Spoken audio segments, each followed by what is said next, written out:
Rodrigo Roa Duterte as the mastermind, instigator, perpetrator, and the person most accountable for the human rights violations. The next speaker is the chairman of the Committee on Human Rights, Representative Bienvenido M. Abante Jr. You are now recognized. Thank you, Mr. Chairman. What do we make of sufferings of our people beyond what they can bear? Have we ever imagined in our lifetime the loss of lives of so many women, children, poor and underprivileged, some of whom had become victims of vices of drugs and wrongdoings? Many of them, perhaps all of them, who were violently shot at, were innocent until proven guilty by the courts of law. And yet, none of those thousands instantly killed during the war on drugs policy of the past administration were exacted with justice. Our Constitution declares, and I quote, "No person shall be deprived of life, liberty, and property without due process of law, nor shall any person be deprived the equal protection of the laws." But this constitutional provision was unceremoniously blotted out by the blood and tears of the victims of extrajudicial killings. From 7,640 illegal drug suspects who died in police operations to a total of recorded 20,322 deaths for the period of July 1, 2016 to November 27, 2017, or a daily average of 39.46 deaths. The death of one person is a tragedy. The deaths of thousands is an even greater tragedy. Isaiah 1:17 and Psalm 82 verse number 3 tell us, and I quote, "Learn to do well, seek judgment, relieve the oppressed, judge the fatherless, plead for the widow, defend the poor and fatherless, do justice to the afflicted and needy." Today, the journey of ferreting the truth, seeking justice and healing of our people begins with this very important meeting. Good afternoon, honorable members and chairman of the Joint Committee on Dangerous Drugs, Public Order and Safety, and Public Accounts. The Committee on Human Rights has conducted 5 public hearings and 1 briefing on the alleged extrajudicial killings, or EJKs, committed during the implementation of the war on drugs policy under the administration of former President Rodrigo Duterte. In the agenda were House Resolution number 14, introduced by Representative Raul Daniel A. Manuel, a privileged speech of Representative Castro, delivered in the plenary on November 8, 2023. Pursuant to its mandate under the rules of the House, the Committee on Human Rights is cognizant that our inquiry in aid of legislation focuses on, and I quote, "all matters directly and principally relating to the protection and enhancement of human rights, assistance to victims of human rights violations and their families, the prevention of violations of human rights, and the punishment of perpetrators of such violations." In the exercise of the constitutional powers of Congress to conduct inquiries in aid of legislation articulated in Section 21, Article 6 of the Constitution, the committee abides by the House Rules of Procedure governing inquiries in aid of legislation, and have respected the rights of our witnesses of due process, interparliamentary courtesy, and legal processes required in the inquiry.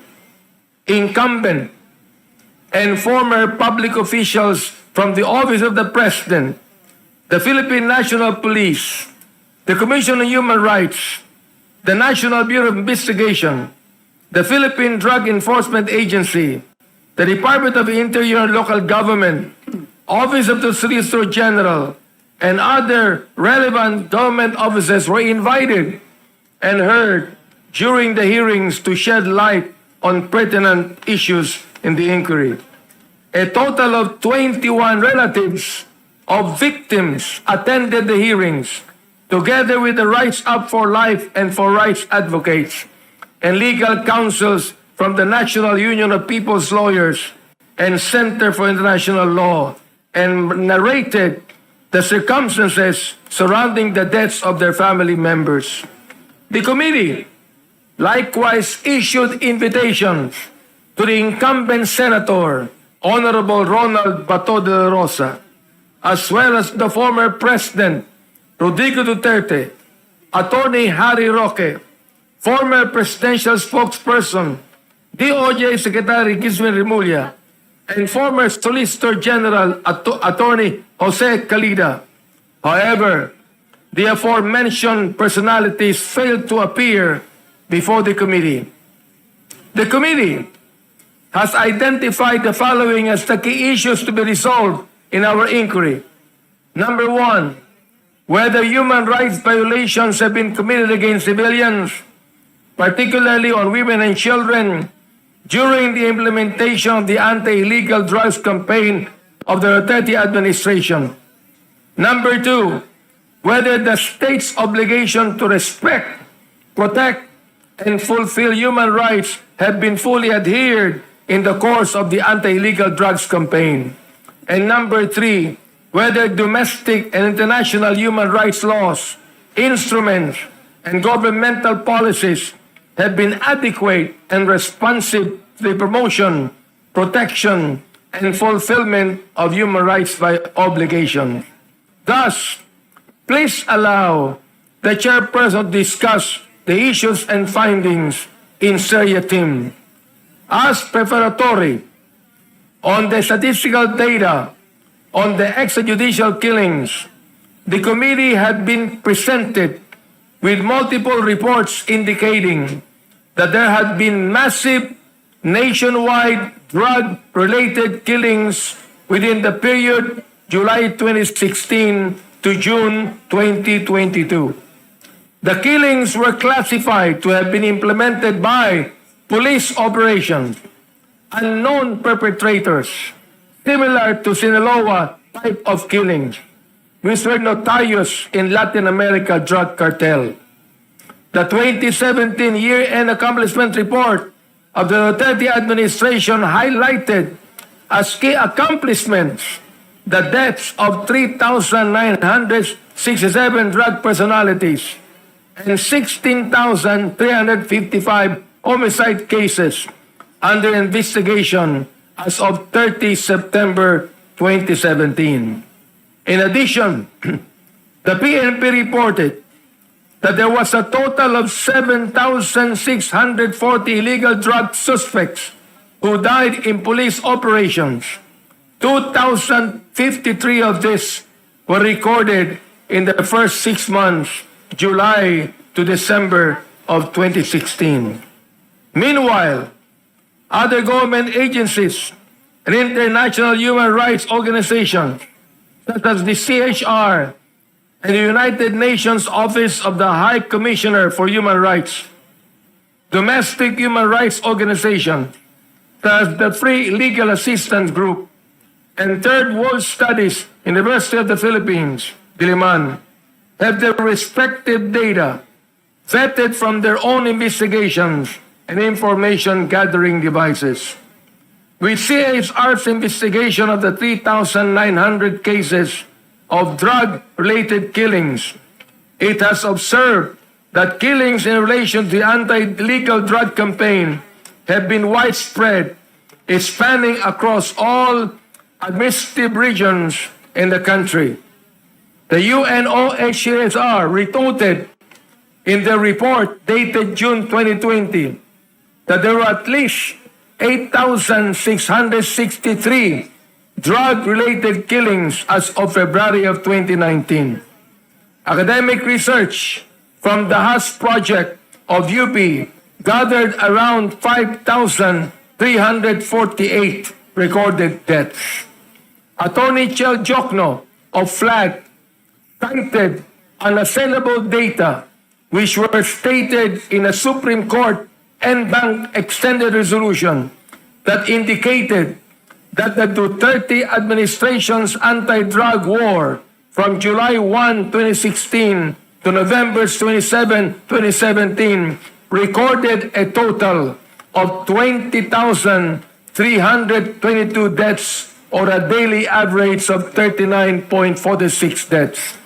The breakdown, which was culled from the government's 2017 year-end report, yielded the following: 3,967 drug personalities who died in anti-drug operations from July 1, 2016 to November 27, 2017, and 16,355 homicide cases under investigation from July 1, 2016 to December 27, 2017. These findings of the statistical data of human rights violations leading to extrajudicial killings have been established by the committee. And although the real numbers may be varied depending on the source, what is palpable at this point is the fact that the number of killings had been highly significant to be ignored by the present government. On the first issue, it was confirmed that the police anti-illegal drug operations have resulted to multiple deaths. Number one, relatives of victims from Cebu City and Caloocan City have testified that there were PNP anti-illegal drugs simultaneous anti-criminality and law enforcement operations, or generally known as one-time, big-time operation, which resulted in multiple fatalities. It was deemed that most incidents of the said OTBT operations lacked probable cause, since the police officers did not issue warrants of arrest. Number two, there were rampant drug-related killings by unidentified perpetrators. The relatives of the victims who claimed that the assailants were unidentified as they were in civilian clothes and wore masks and bonnets. Some of the attacks were brazen, such as when assailants had intruded victims' houses and forcefully taking them or mercilessly shooting them dead, even in front of witnesses. There were those killed by unidentified men in motorcycles, or generally known as riding in tandem. There were also incidents that victims were found dead away from their houses with gunshot wounds, hands tied, or bodies wrapped in blankets. There was commonality of the targets, with victims being the drug list or perceived drug addicts. Killings were systematic, and that there was a conducive environment where perpetrators were given a sense of immunity.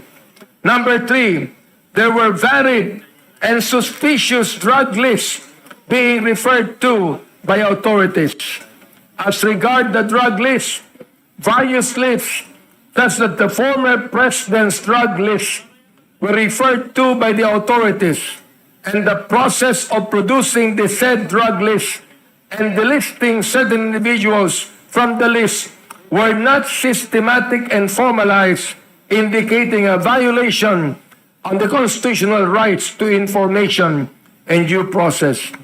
In the study conducted by UP Third World Studies, out of the 5,348 deaths, 51% of or 2,709 victims of killings were accused of being drug pushers, and 34% or 1,831 belong to the drug watch list of the Duterte administration. Number four, Oplan Tokhang. a policy of the PNP under its command, Circular Number 16, signed in 2016, was improperly implemented. The surrenders were not voluntary, since during the random knocking of the doors or the house-to-house visits, the police would require residents to provide information and undergo drug tests.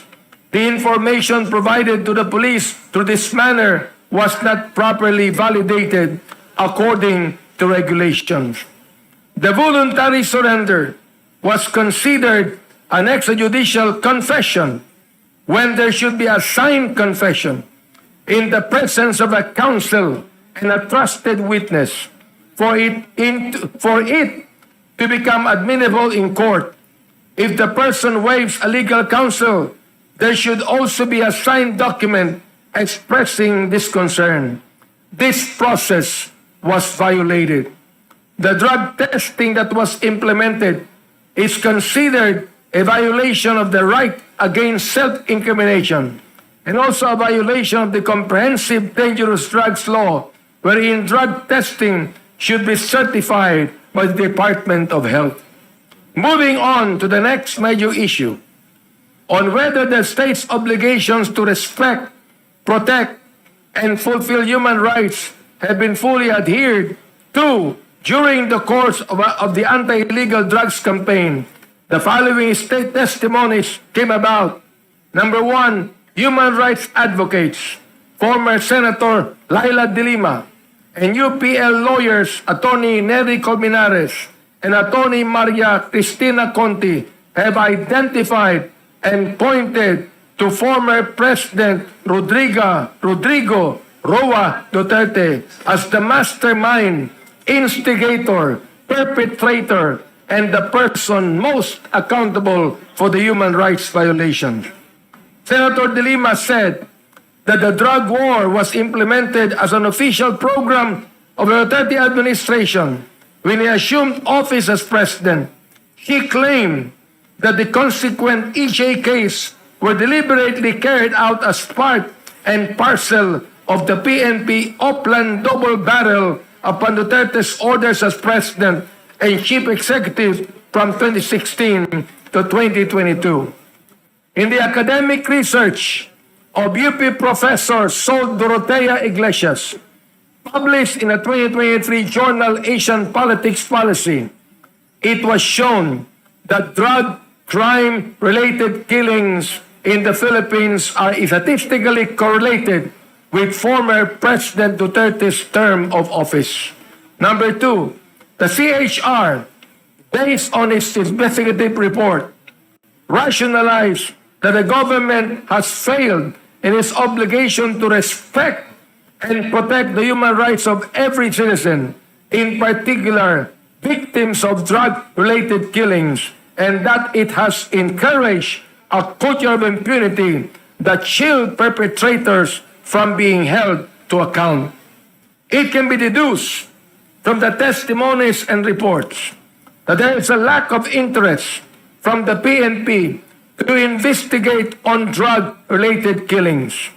Some of the victims' families were denied by police officers when they tried to report the incident or request for police reports, and some incidents were not investigated at all, while some cases also had no follow-up investigations by the police.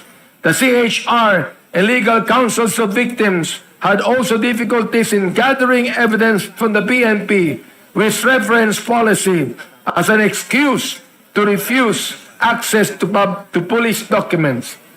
Number three, the PNP non-filing of cases against police officers involved in incidents of death died in police operations was alarming. Of the 6,486 reported incidents of depot, Brigadier General Matthew Bakay, Director of the PNP DIDM, disclosed that PNP had not filed any criminal charges against its own personnel. There had only been 52 drug-related non-laban cases which are being investigated by NBI, and these were referred to them by the DOJ. Number 4, the reward and quota system in the PNP during the war on drugs have surfaced. Police Major Emil Garcia, former Police Community Precinct 4 Commander in Batasan, is stated on record that Police Colonel Lito Patay, former commander of Batasan Station 6, required PCP commanders of Barangay Batasan to conduct tokhang operations in at least 50 households per day. Pulitzer Prize awardee Mr. Manuel Mugato reported in his Reuters investigative series that his source admitted that the reward system and quota system existed, which have been the motivation of the police officers at that time to engage in extrajudicial killings. If the police would not execute the killings, other civilians would be hired to do the dirty job. Number 5, there exists a pattern of the evidence establishing the state-sponsored killings, public vilification of the government against the victims who were allegedly involved in drugs, brazenness of execution of the victims in public places, and complete lack of interest of government to investigate or prosecute on drug-related cases. Finally, the third issue on whether domestic and international human rights laws, instruments, and governmental policies have been adequate and responsive to the promotion, protection, and fulfillment of human rights obligations has also been addressed in the inquiry. The committee ratiocinates that there are available and adequate laws for the promotion, protection, and fulfillment of human rights obligations in the country. However, there have been problems and failures in the execution of the laws, which resulted to unsolved criminal cases involving members of the PNP, which were manifested in some of the statements of the resource persons who testified in the hearings. Number 1, interpretation of the term negation and neutralization in CMC 16-2016. The procedure for those who have not voluntarily surrendered was espoused in CMC 16-2016, Section 4, and I quote, "Any person subjected to be involved in illegal drug trafficking who denies or refuses the house-to-house visitation shall be referred to the anti-illegal drug units for immediate case build-up and negation." End of quote. Police General Oscar Abayade clarified that negation and neutralization are general terms used by the PNP, which means suspects were subjected to police operations such as arrest and the conduct of police investigation. But this was disputed by Attorney Jokno, saying that this is not the role of the police per PNP manual, rather that the police job was to collect evidence for case build-up and to arrest people engaged in criminal activity, and for them to only use lethal force in very limited circumstances. Number 2, Philippine National Police Internal Affairs Service non-observance of its duty to file criminal cases against erring PNP officers in court per Section 39, subparagraph of Republic Act number 8551.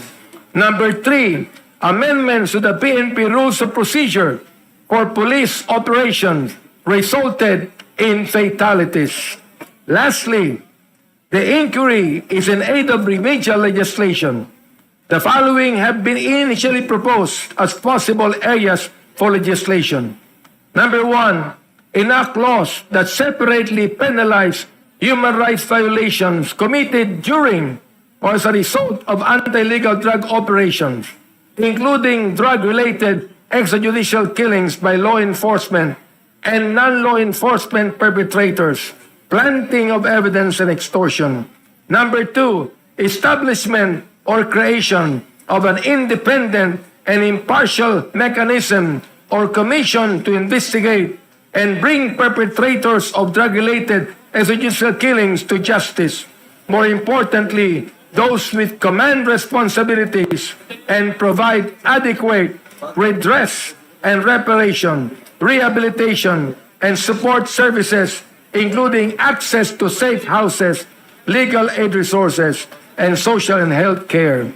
Number 3, strengthen the power of the CHR to investigate cases involving human rights violations and abuses, including rightful access to police documents, right to receive regular reports of drug-related killings from concerned agencies, unhampered investigation, and prescribed criminal and administrative penalties for non-compliance.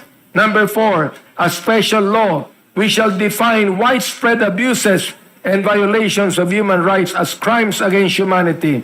And number 5, mandatory autopsy of suspicious deaths. The committee considers the suggestion of former Senator De Lima, suggested that any investigation to the past administration's drug war must go back to the origins and history of the Davao Death Squad from its inception in 1988 up to 2016, because the nationwide drug war from 2016 to 2022 was an offshoot of a DDS experience in Davao. Set up an independent truth commission that will be tasked to know the facts, determine the people involved, and identify the pattern of the killings. Review Republic Act number 8551, otherwise known as the Philippine National Police Reform and Reorganization Act of 1998, particularly Section 39, subparagraph C. In sum, the Committee on Human Rights has prepared its preliminary findings in its inquiry in aid of legislation and in hopes to collaborate with the other 3 committees of the Joint Committee and achieve our noble goals for our beloved country. Maraming salamat po at magandang hapon sa inyong lahat. It is up to the former president if he refuses to attend.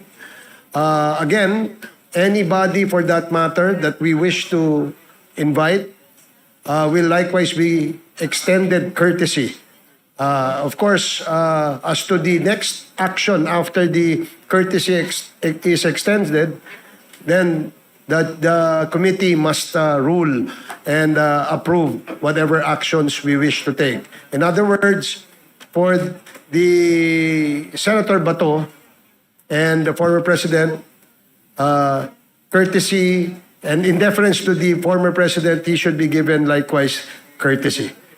As to the next action, then we will have to decide on it when we come to that point. Hitler massacred 3 million Jews. Now, there is 3 million drug addicts. I'd be happy to slaughter them.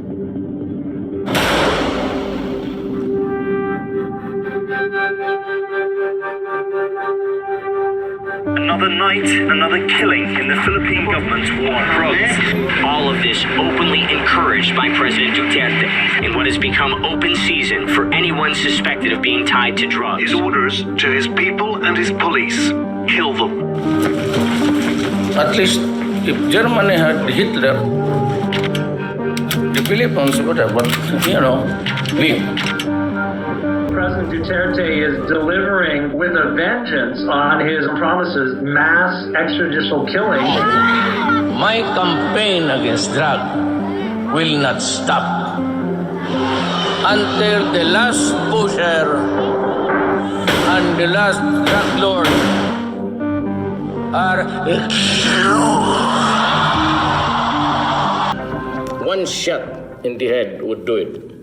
Do not sometimes they pump several bullets, that's crazy. And that would be the order that I would give to all military and policemen. If you kill somebody, you tell him that is the order of Duterte.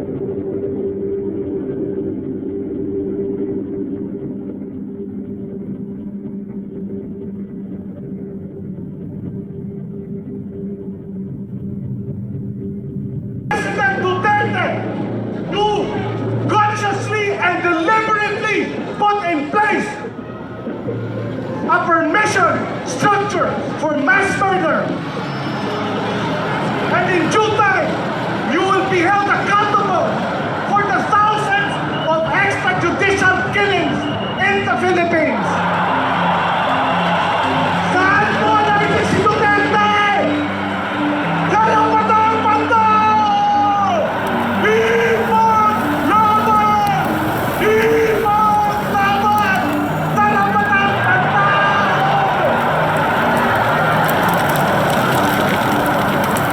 Ang gera laban sa droga ay malinaw na gera laban sa mahihirap. Ang kanyang pinapatay ay sila pinaka-vulnerable. Naglipan